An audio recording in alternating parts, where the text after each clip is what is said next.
شب قدر کی فضیلت کیا ہے اور کیسے کوئی اس کو تلاش کر سکتا ہے؟ بسم اللہ الرحمن الرحیم۔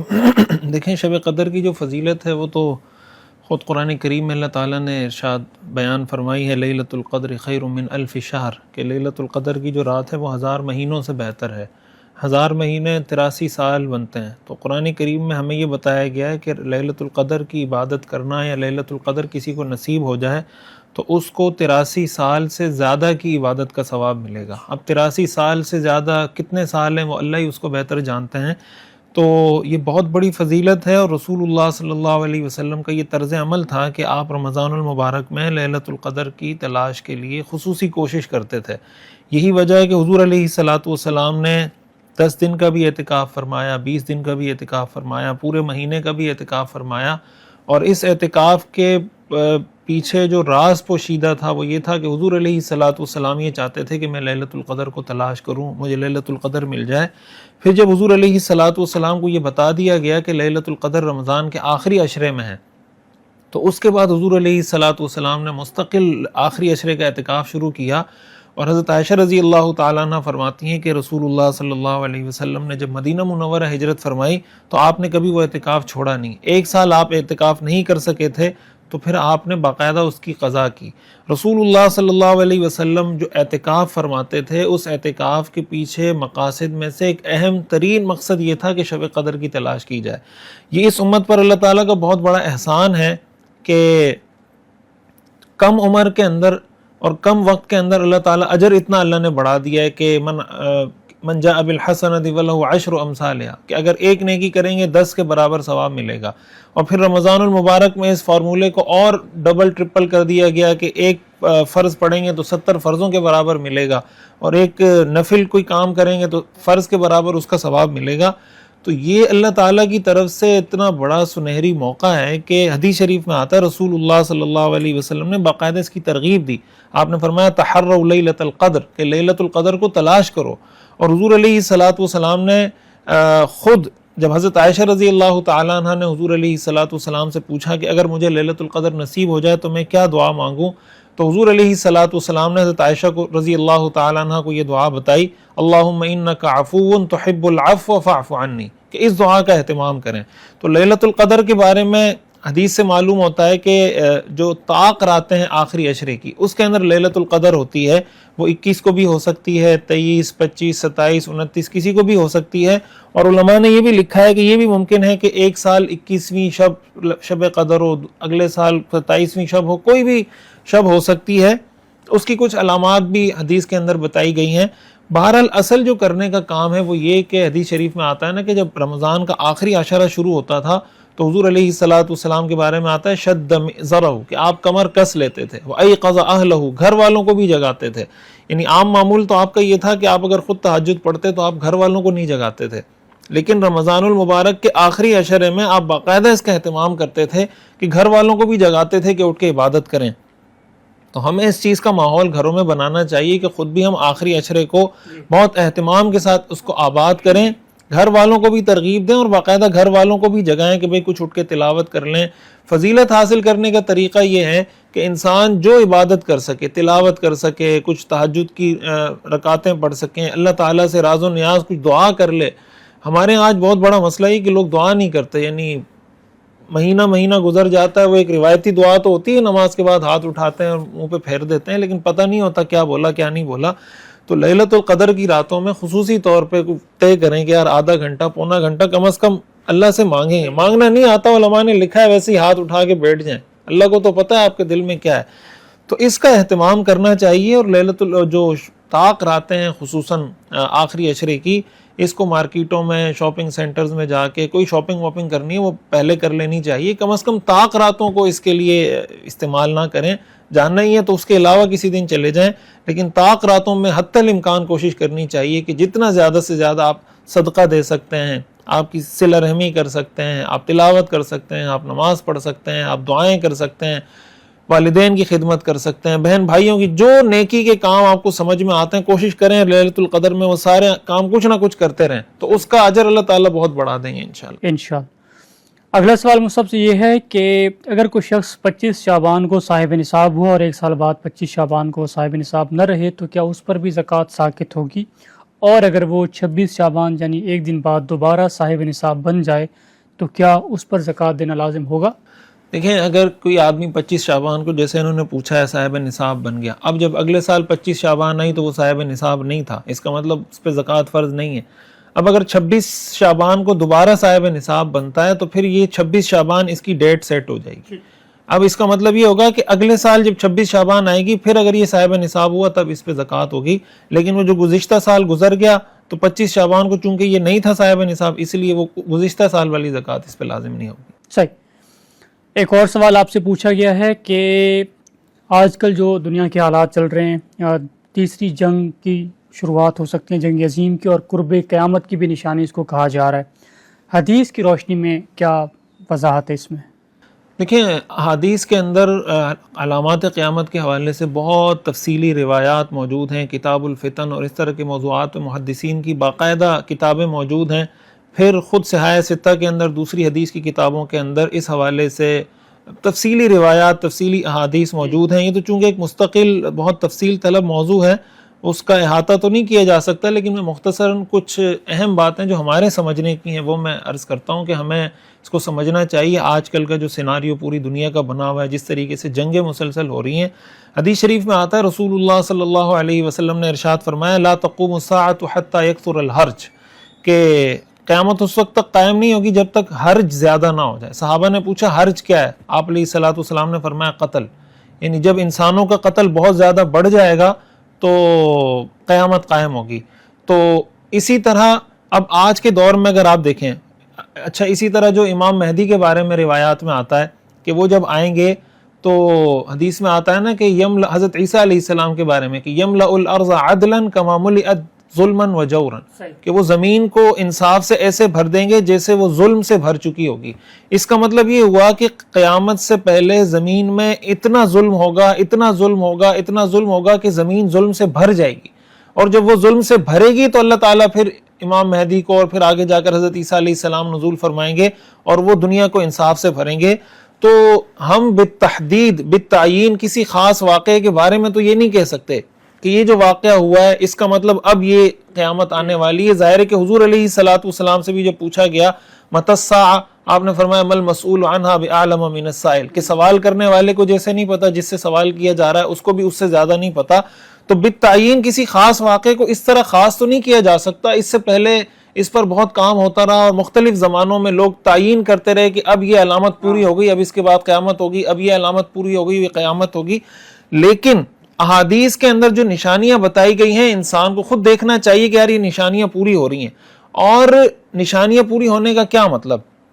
یعنی ہمیں یہ بتایا گیا کہ قیامت قائم ہوگی، اس کی مختلف علامات ہیں نا، کچھ چھوٹے درجے کی علامات ہیں، کچھ درمیانے درجے کی علامات ہیں، کچھ بڑے درجے کی علامات ہیں۔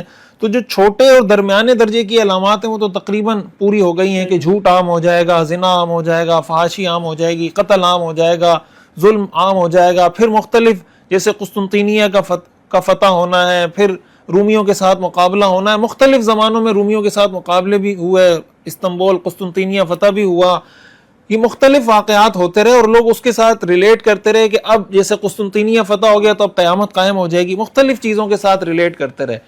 تو اب یہ کہ اس واقعے کے کتنے عرصے بعد قیامت قائم ہوگی، حدیث میں ظاہر ہے کہ یہ نہیں بتایا گیا کہ اگر یہ واقعہ ہو گیا تو اس واقعے کے کتنے سال بعد یا کتنی صدی کے بعد۔ اصل جو کرنے کا کام ہے، ایک صحابی نے حضور علیہ الصلوۃ والسلام سے پوچھا کہ یا رسول اللہ قیامت کب قائم ہوگی؟ حضور علیہ الصلوۃ والسلام نے فرمایا کہ ماذا اعددت لها، تم نے قیامت کے لیے تیاری کیا کی ہے؟ اصل بات یہ ہے کہ ہم قرب قیامت کی علامات میں غور و فکر کریں، اور رسول اللہ صلی اللہ علیہ وسلم کی سنت ہے۔ آپ حدیث میں آتا ہے حضور علیہ الصلوۃ والسلام جب دجال کے بارے میں بتاتے تھے، حدیث میں آتا ہے کہ جب سے دنیا پیدا ہوئی ہے قیامت تک دجال سے بڑا فتنہ دنیا میں کوئی نہیں ہے۔ تو آپ جب دجال کے بارے میں ہمیں بتاتے تھے ہمیں ایسا لگتا تھا کہ گویا ابھی آ جائے گا دجال، اس طریقے سے حضور علیہ الصلوۃ والسلام ہمیں ڈراتے تھے۔ تو اس کا ظاہر ہے کہ اس کا تذکرہ بھی ہونا چاہیے، پتہ بھی ہونا چاہیے، لیکن اصل جو کرنے کا کام ہے وہ یہ کہ ہم یہ دیکھیں کہ ہم نے قیامت کے لیے تیاری کیا کی ہے۔ ہم یہ سوال تو کر رہے ہیں قیامت کب آئے گی، لیکن قیامت اگر آ گئی تو ہماری تیاری کیا ہے؟ رسول اللہ صلی اللہ علیہ وسلم نے ارشاد فرمایا کہ اگر قیامت قائم ہو جائے. وفی ید احدکم فصیلا, اور تم میں سے کسی آدمی کے ہاتھ میں کوئی پودا ہو, فإن استطاع ان یغرسها فلیغرسها, اگر اس کے بس میں ہو کہ قیامت آنے سے پہلے وہ پودا زمین میں لگا دے تو لگا دے.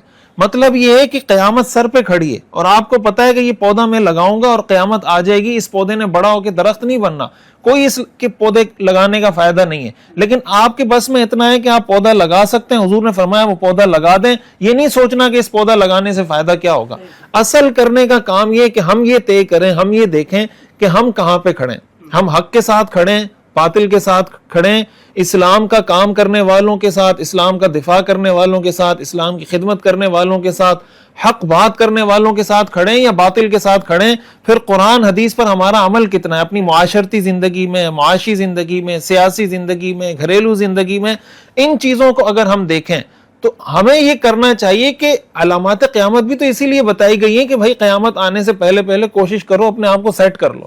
تو کم از کم ہم اپنے کاموں کو, اپنی معیشت, سیاست, معاشرت, ساری چیزوں کو دین کے مطابق کرنے کی کوشش کریں, اور اللہ تعالیٰ سے یہ دعا مانگیں کہ اللہ ہمیں قیامت کے دن جو قرب قیامت میں, امام مہدی کے لشکر میں جو بھی طائفہ منصورہ ہے جن کے ساتھ اللہ کی مدد ہے, اللہ تعالیٰ ہمیں ان کے ساتھ شامل فرما دے. بہت شکریہ مصعب. اگلا سوال آپ سے یہ ہے کہ عید سے پہلے صدقہ فطر ہم نے ادا کر دیا ہے تو کیا وہ ادا ہو گیا ہے؟ مولانا مکی الحجازی صاحب کا کلپ سنا تھا, اس میں انہوں نے بتایا تھا کہ عید والے دن ہی صدقہ فطر ادا کرنا ہوتا ہے.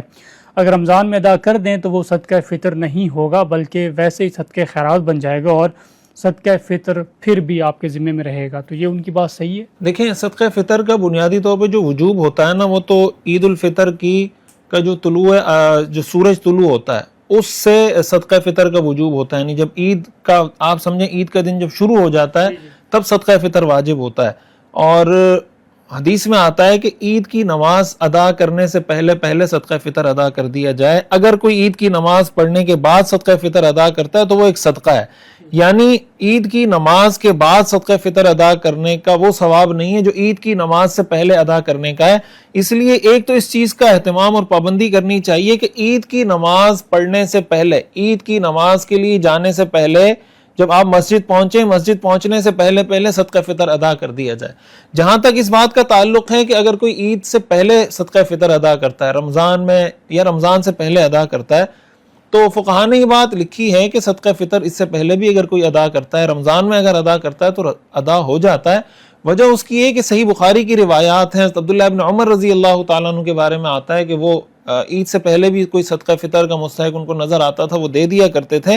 اور صحابہ کرام کا بھی یہ معمول صحیح بخاری کی روایات میں منقول ہے کہ وہ عید سے پہلے رمضان میں صدقہ فطر ادا کر دیا کرتے تھے.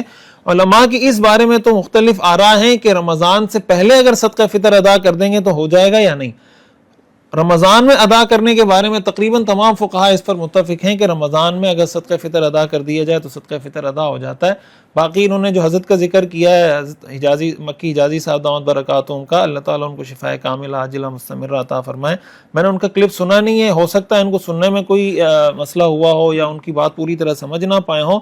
تو فقہاء نے جو بات لکھی اس کی یہ تفصیل ہے کہ اگر رمضان المبارک میں بھی آپ صدقہ فطر ادا کر دیتے ہیں تو ادا ہو جائے گا. ٹھیک.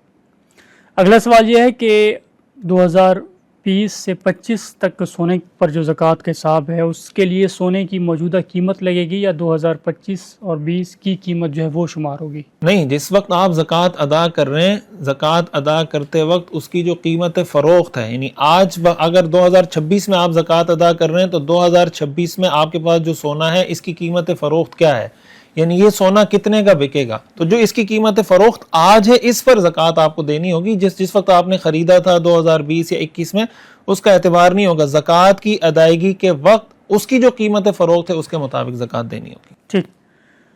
اگلا سوال آپ سے یہ ہے کہ سارا علی کا کراچی پاکستان بیریا ٹاؤن سے کہ کفر شرک ہر وہ عمل جس سے انسان اسلام سے خارج ہو جاتا ہے تو اس کی توبہ کا طریقہ کیا ہے؟ کیا صرف اللہ سے معافی مانگ لینا کافی ہوگا؟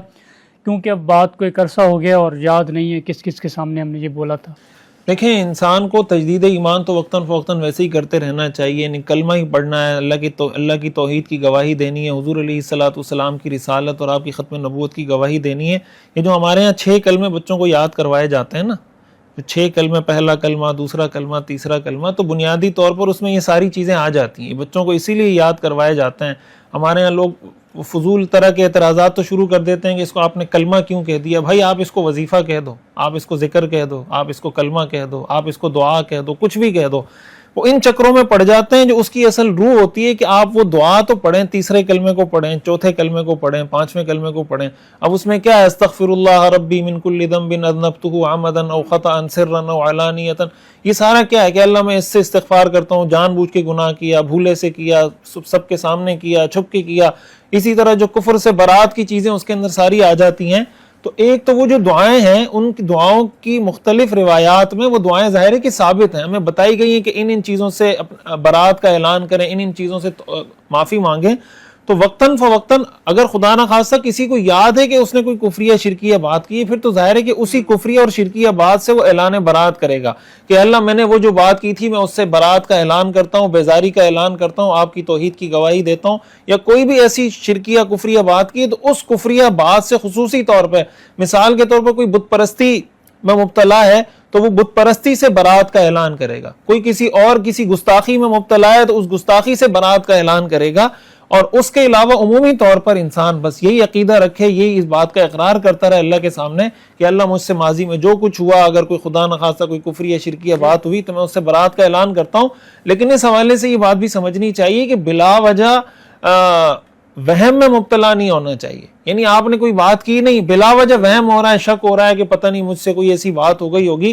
تو اگر آپ کو یقینی طور پہ کوئی بات یاد نہیں ہے تو اس طرح وہم میں مبتلا ہونا، وسوسے کا شکار ہونا، یہ بھی شریعت میں منع ہے. ہاں آپ کو یقینی طور پہ کچھ پتا ہے تو اس سے توبہ کر لیں، یقینی طور پہ نہیں پتا تو وقتاً فوقتاً ویسے ہی کلمہ توحید لا الہ الا اللہ تو ویسے ہی پڑھتے رہنا چاہیے.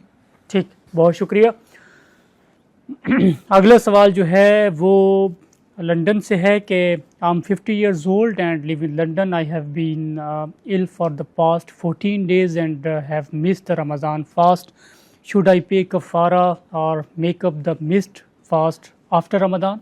دیکھیں فدیہ کفارہ تو نہیں ہوتا، فدیہ ادا کیا جاتا ہے. لیکن فدیہ وہ شخص ادا کرتا ہے جس کو اس بات کا بظاہر اسباب کے درجے میں کوئی امید نہ ہو ٹھیک ہونے کی.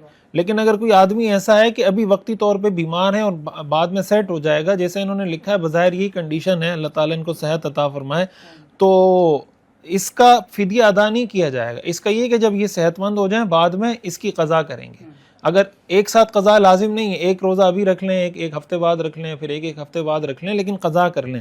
لیکن اگر کوئی ایسی کنڈیشن ہے کہ آئندہ بھی ان کے لیے روزہ رکھنا مشکل ہے، ڈاکٹر نے ان کو یہ کہہ دیا ہے کہ آپ روزے نہیں رکھ سکتے، تو پھر اس کا طریقہ یہ ہے کہ یہ روزوں کا فدیہ ادا کر دیں. لیکن فدیہ ادا کرنے کے بعد بھی اگر یہ آگے جا کے صحت مند ہو جاتے ہیں تو قضا بہرحال ان کو کرنی پڑے گی. ٹھیک. مصعب، کیا معتکف آدمی اذان اور روزے کے لیے اگر کسی کو اٹھانا چاہتا ہے تو اٹھا سکتا ہے؟ اذان اور روزے کے لیے اٹھانے کا کیا مطلب؟ یعنی کسی آدمی کو اگر اٹھانا چاہے تو عوام اٹھانا ہوتا ہے روزے کے لیے. ہاں، اس میں تو کوئی حرج کی بات یعنی اسپیکر پہ اگر مسجد کے اندر ہی وہ اعلان کرتا ہے یا کچھ. ہاں عام. اب دیکھیں پہلے یہ بات کہی جاتی تھی کہ مسجد کا جو محراب ہے یہ مسجد کی حدود سے باہر ہوتا ہے. لیکن آج کل جو ہم نے دیکھا ہے، جو فتاوی اس پہ دیے جاتے ہیں، وہ تو یہی دیا جاتا ہے کہ بھائی وہ مسجد کا ہی حصہ ہے. جب مسجد کا حصہ ہے تو اگر مؤذن یا کوئی شخص محراب میں جاتا ہے تو اس کو یہ نہیں کہا جائے گا کہ وہ مسجد. ہاں، اگر ڈکلیئر ہے باہر ہے کہ وہ ہاں اگر مسجد سے باہر جا رہا ہے تو پھر اس کا جانا ٹھیک. السلام علیکم.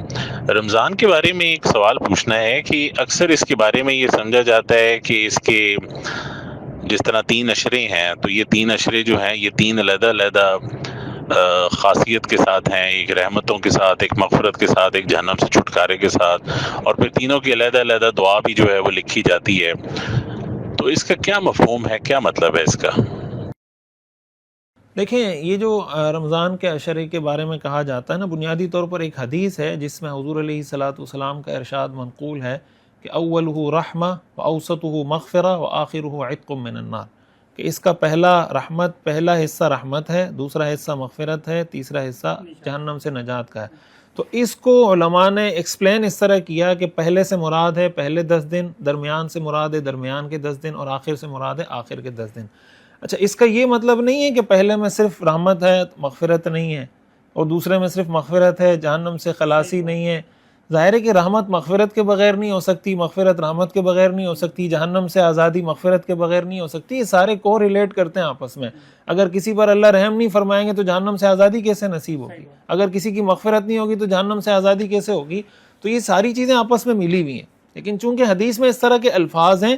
اچھا یہ جو دعائیں انہوں نے کہا، یہ دعائیں کہیں حدیث سے ثابت نہیں ہیں کہ آپ پہلے عشرے میں یہ مانگیں. دوسرے یہ جو آتا ہے نا کہ پہلے عشرے رب اغفر وارحم وانت خیر الراحمین، وہ بنیادی طور پر اسی چیز کو سامنے رکھتے ہوئے کہ مثال کے طور پر پہلے عشرہ رحمت کا ہے تو اس میں وہ دعائیں بتا دی جاتی ہیں جس میں اللہ سے رحمت کا سوال کیا گیا. دوسرا عشرہ مغفرت کا ہے تو اس میں وہ دعائیں، وہ الفاظ بتا دیے جاتے ہیں جس میں مغفرت مانگی گئی. تیسرا عشرہ جہنم سے نجات کا ہے تو اللہم اجرنی من النار یہ بتا دیا جاتا ہے. تو یہ دعائیں ان رمضان کے عشروں میں ثابت الگ سے نہیں ہیں حدیث سے کہ اس عشرے میں یہ پڑھیں، اس عشرے میں یہ پڑھیں. لیکن چونکہ اتنی بات ثابت ہے کہ اول رحمت ہے، درمیان مغفرت ہے، آخر جہنم سے نجات ہے، اس کو سامنے رکھتے ہوئے یہ کلمات بتا دیے جاتے ہیں. تو چاہے آپ عربی میں مانگیں یہ دعائیں، اردو میں مانگیں، اپنی کسی بھی زبان میں مانگیں. اور رمضان سارا ہی سارا رحمت بھی ہے، مغفرت بھی ہے، جہنم سے نجات اور خلاصی سب کچھ اس میں شامل ہے. حدیث میں آتا ہے کہ رمضان کی ہر رات کو اللہ تعالیٰ بہت لوگوں کو جہنم سے خلاصی اور نجات عطا فرماتے ہیں. وہ پہلی رات سے یہ سلسلہ شروع ہوتا ہے. تو بس اللہ تعالیٰ سے مانگتے رہنا چاہیے، جتنا انسان مانگ سکے مانگنا چاہیے. ٹھیک ہے جی. مفتی صاحب اگلا ایک بڑا مسئلہ ہے کہ اس وقت جو سچویشن ہے امریکہ اور ایران کے جنگ سے متعلق، ایران نے حملے کیے ہیں خلیجی ممالک کے اوپر، حالانکہ ہمارا پاکستان کا جو دفاعی معاہدہ ہے وہ عرب ممالک کے ساتھ ہے. اس پر آپ کا موقف شرعی رہنمائی کیا ہو سکتی ہے؟ دوسرا، جو پاکستان کے اہل تشیع ہیں انہوں نے پاکستان کو اس پوری جنگ میں کٹہرے میں کھڑا کر دیا ہے، تو آپ دونوں صورتوں میں کیا کہیں گے؟ دیکھیں یہ بہت اہم موضوع ہے اس وقت پوری دنیا کے اندر، خصوصاً جو مشرق وسطیٰ کے اندر جو صورتحال بنی ہوئی ہے. تو دیکھیں ایک بات تو بڑی واضح ہے کہ ایران اور اسرائیل کی اگر جنگ ہو رہی ہے تو اگر ہم سے کوئی پوچھے کہ بھائی آپ ایران اور اسرائیل کے مقابلے میں کس کے ساتھ کھڑے ہوں گے، ظاہر ہم ایران کے ساتھ کھڑے ہوں گے. اسرائیل اور امریکہ یہ تو درندے ہیں، انہوں نے ساری انسانیت کو، جس طرح انسانیت کا خون بہایا ہے، جس طرح انسانیت کو بالکل مطلب لاکھوں لوگوں کو انہوں نے قتل کیا، اور جس صفاقی سے قتل کیا ساری دنیا کے سامنے ہے. تو ظاہر ہے کہ ایران پر امریکہ اور اسرائیل کا حملہ بالکل غلط ہے. اور اس پورے معاملے میں ہمیں اس بات کی خوشی ہے کہ ایران اسرائیل پہ اٹیک بھی کر رہا ہے، ان کو میزائلوں سے مار بھی رہا ہے. اور جو بربادی اور تباہی ہم غزہ میں دیکھتے رہے 2-3 سال مسلسل، ابھی اس کے کچھ مناظر جب ہم اسرائیل میں دیکھتے ہیں کہ وہاں جا کے میزائل گرا ہے، وہاں یہودیوں کو مارا جا رہا ہے، ان کے فوجیوں کو مارا جا رہا ہے، ان کی عمارتیں تباہ کی جا رہی ہیں، تو دل کو کچھ ٹھنڈ پہنچتی ہے کہ چلیں کچھ نہ کچھ تو بدلہ ان سے لیا جا رہا ہے.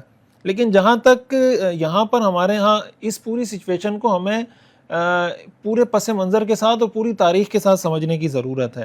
پہلی بات یہ ہے کہ یہاں پاکستان کے اندر جب ایران پہ حملہ ہوا، پاکستان کے اندر جو پرتشدد کارروائیاں کی گئیں، اور گلگت کے اندر، اسکردو کے اندر آرمی پبلک اسکول کو جلا دیا گیا، وہاں پر جناب بہت زیادہ نقصان کیا گیا. اور پھر پاکستان کے خلاف، پاکستانی آرمی کے خلاف جس طریقے سے بات کی گئی، جو ہرزہ سرائی کی گئی، ظاہر ہے کہ ایران پر حملہ اسرائیل نے کیا ہے، اور یہاں پر بیٹھ کر آپ پاکستان کو، پاکستانیوں کو نقصان پہنچا رہے ہیں، پاکستانی املاک کو، پاکستانی اسکولوں کو جلا رہے ہیں. تو بھائی اسرائیل کے اسکول جا کے جلائیں اسرائیل میں. پاکستان آرمی پبلک اسکول کا کیا مسئلہ ہے کہ آپ اس کو جا کے جلا رہے ہیں؟ آپ یعنی یہاں پر پرتشدد کارروائیاں کرنا، پھر پاکستان کے خلاف نعرے لگانا، پاکستان کے خلاف لوگوں کو اکسانا، ہاں پاکستانی فوج کے خلاف لوگوں کو اکسانا، یہ کون سا مطلب طریقہ ہے؟ آپ مطلب یہ حیرت کی بات ہے کہ ہمارے یہاں پاکستان میں لوگ رہتے ہیں، کچھ کی وفاداریاں ایران کے ساتھ ہیں، کچھ کی وفاداریاں افغانستان کے ساتھ ہیں. پاکستان میں رہتے ہوئے پاکستان کے ساتھ اگر وفاداری کی بات کریں، لوگ کہتے ہیں یہ قوم پرستی ہے، وطن پرستی ہے. بھائی ایران کے ساتھ کھڑے ہونا وطن پرستی، قوم پرستی نہیں ہے. افغانستان کے ساتھ کھڑے ہونا وطن پرستی، قوم پرستی نہیں ہے. پاکستان کے ساتھ کھڑا ہونا قوم پرستی ہے. تو رہتے پاکستان میں ہیں، دل ان کا ایران کے ساتھ دھڑکتا ہے. رہتے پاکستان میں ہیں، دل ان کا افغانستان کے ساتھ دھڑکتا ہے. تو بھائی جن کا جہاں دل دھڑکتا ہے وہاں چلے جائیں. لیکن پاکستان میں رہ بھی رہے ہیں، آپ پاکستان کا کھا رہے ہیں، پاکستان آپ کو سپورٹ فراہم کر رہا ہے. اس وقت آپ دیکھیں پورے، یعنی ہم پاکستان کو برا بھلا کہتے ہیں، معیشت ایسی ہو گئی، سیاست ایسی ہو گئی، فلاں فلاں فلاں. اس وقت اس پورے خطے میں سب سے پرامن ملک کون سا ہے؟ وہ کسی نے لکھا ہوا تھا کہ کراچی ایئرپورٹ کو لاری اڈا بنایا ہوا ہے انہوں نے. دبئی کے جہاز بھی یہاں کھڑے ہوئے ہیں، قطر کے جہاز بھی یہاں کھڑے ہوئے ہیں. انہوں نے ساری زندگی بلڈنگیں بنائی، عمارتیں بنائی، عیاشیاں کی. پاکستان نے ایٹمی قوت حاصل کی، پاکستان نے بیلسٹک میزائل بنائے، ٹیکنالوجی حاصل کی، دفاعی طور پہ اپنے آپ کو مضبوط کیا. حالیہ جنگوں کے اندر آپ دیکھیں بھارت کو کیسے انہوں نے دھول چٹائی ہماری آرمی نے. تو یہ وہ جو چیزیں ہمارے لیے فخر کی ہیں، اگر ہم ان کو بھی بیان کریں، لوگ کہتے ہیں یار پتہ نہیں ان کو مولویوں کو کیا ہو گیا ہے، پتہ نہیں آرمی کے کوئی پیسے لے رہے ہیں، ایجنٹ ہیں، فلاں فلاں. تو بھائی اس کا کیا مطلب کہ اگر افغانستان ہم پہ حملہ کریں، ہم افغانستان کو کہیں ماشاءاللہ بہت زبردست. ایران اگر پاکستان پہ حملہ کرے یا ایران کے ایجنٹ یہاں بیٹھ کے پاکستان میں پرتشدد کارروائیاں کریں تو ہم ان کو کہیں بہترین. یعنی ہم نے سب کا ساتھ دینا ہے، صرف پاکستان کا ساتھ نہیں دینا. اور اگر پاکستان کا ساتھ ہم دیں گے، پاکستان کے حق میں ہم آواز اٹھائیں گے. تھوڑا ہمیں اپنی عقل سے، کامن سینس کو استعمال کرنا چاہیے کہ آپ کے گھر پہ اگر کوئی حملہ کرتا ہے تو آپ اپنے گھر کے ساتھ کھڑے ہوں گے، اپنے گھر کے لوگوں کے ساتھ کھڑے ہوں گے یا دوسرے لوگوں کے ساتھ کھڑے ہوں گے. دوسری بات یہ بھی سمجھنی چاہیے کہ ایران کی جو تاریخ رہی ہے، جس طریقے سے عراق کے اندر، لیبیا کے اندر، شام کے اندر، یمن کے اندر، جس طریقے سے لبنان اور اردن کے اندر، بحرین اور کویت کے اندر ایران نے اپنی پراکسیز کے ذریعے مسلم ممالک کو کمزور کرنے کی کوشش کی ہے، اور جس طرح گریٹر ایران کا ایک خواب لے کر کہ بھائی ہم نے ان سب ملکوں کو شیعہ اسٹیٹ بنانا ہے، چاہے وہ شام ہو، چاہے وہ لبنان ہو، چاہے وہ عراق ہو، جتنے ممالک، ان کو شیعہ اسٹیٹ بنانے کے لیے جس طرح اپنی پراکسیز کے ذریعے ایران نے ان تمام ملکوں میں تباہی مچائی ہے. ساری دنیا کے سامنے ہے وہ کہ کس طریقے سے ان ملکوں کو تباہ کیا گیا ہے، برباد کیا گیا ہے. اس پورے مشرق وسطیٰ کے اندر یہ جو ممالک ابھی اپنے پیر پہ کھڑے ہونے کے قابل نہیں ہیں، اس کے اندر بہت بڑا کردار ایران کا رہا ہے ماضی کے اندر، اور یہ حقیقت ہے جس کو ہمیں پڑھنا چاہیے اور سمجھنا چاہیے. اس وقت جو ایران کی طرف سے بالخصوص سعودی عرب پہ اگر حملہ ہو رہا ہے تو یہ بھی ہمیں یہ بات سمجھنی چاہیے کہ سعودی عرب یہ ارض حرمین ہے، اور ہر مسلمان کے لیے دنیا میں سب سے مقدس ترین مقام وہ مکہ اور مدینہ ہے، وہ بیت اللہ اور حضور علیہ الصلوۃ والسلام کا روضہ ہے. تو اگر ارض حرمین پر حملہ ہوتا ہے تو ہمارے لیے دنیا کی ساری چیزیں بعد میں ہیں، ارض حرمین ہمارے لیے سب سے مقدم ہے. حرمین کی سرزمین پہ حملہ ہونا ایک تو ویسے ہی ہر مسلمان کے لیے مقدس ترین مقام ہے، پھر ہماری ڈبل ذمہ داری ہے کہ اگر ایران کی جانب سے سعودی عرب پہ حملہ ہوتا ہے، ارض حرمین پہ حملہ ہوتا ہے، تو ہم پھر سعودیہ کے ساتھ کھڑے ہوں گے. اس لیے کھڑے ہوں گے، ایک تو وہ حرمین شریفین ہے، مقدس ترین مقام ہے، اس پر حملہ کرنے کی اور اس کے امن کو اللہ نے اس کو آمن بنایا. اولم یروا انا جعلنا حرما آمنا، اللہ نے اس کو امن کی جگہ بنایا. دوسری وجہ یہ ہے کہ پاکستان کا سعودی عرب کے ساتھ دفاعی معاہدہ ہے. پاکستان اور سعودی عرب نے آپس میں یہ طے کیا ہے کہ اگر پاکستان پہ حملہ ہوگا وہ سعودیہ پہ حملہ تصور ہوگا، سعودی پہ حملہ ہوگا وہ پاکستان پہ حملہ تصور ہوگا. اس وقت اگر سعودیہ پر حملہ کیا جا رہا ہے، اب یہ خبریں بھی آئیں، ایران نے اس کو ڈینائی کیا، واللہ علم اس کی کیا حقیقت ہے، کہ سعودی عرب کی آئل ریفائنریز پر اٹیک ہو رہے ہیں اور مختلف ایسے مقامات پر جو کوئی جنگی مقام بھی نہیں وہاں پہ اٹیک کیے جا رہے ہیں. تو ایران کو یہ بات اچھے طریقے سے سمجھنی چاہیے کہ جس طریقے سے ماضی کے اندر پاکستان کے اندر انہوں نے دہشت گردی کی، ان تمام ممالک میں دہشت گردی کی، اب سعودی عرب کے اوپر جو حملے کیے جا رہے ہیں تو یہ بھی ایک طرح سے براہ راست پاکستان کے ساتھ پنگا لینے کی کوشش ہے کہ آپ جب سعودیہ پہ حملہ کر رہے ہیں تو پاکستان کو آپ مشکل میں لا کے کھڑا کر رہے ہیں نا، کہ سعودیہ اور پاکستان کا دفاعی معاہدہ ہے اور پھر ارض حرمین ہے. تو اس لیے اور ہماری پاکستانی حکومت کو، پاکستانی افواج، ظاہر ہے کہ جب معاہدہ ہے، جب موقع آئے گا اور سعودی عرب کی طرف سے ایسی کوئی ڈیمانڈ آتی ہے تو ہم تو یہی سمجھتے ہیں کہ جب آپ نے معاہدہ کیا ہے تو جس کے ساتھ آپ کا معاہدہ ہے آپ کو اس کے ساتھ کھڑا ہونا چاہیے. تو ایران کو اپنا فوکس اسرائیل اور امریکہ پہ رکھنا چاہیے، اور جو لوگ ایران کو، اسرائیل کو، امریکہ کو سپورٹ کر رہے ہیں یا کسی طریقے سے ملوث ہیں ایران پر حملہ کرنے میں، تب تو یہ بات سمجھ میں آتی ہے کہ آپ اس خاص جگہ کو، اس خاص شخص کو ٹارگٹ کریں جو براہ راست آپ پر حملہ کرنے میں ملوث ہیں.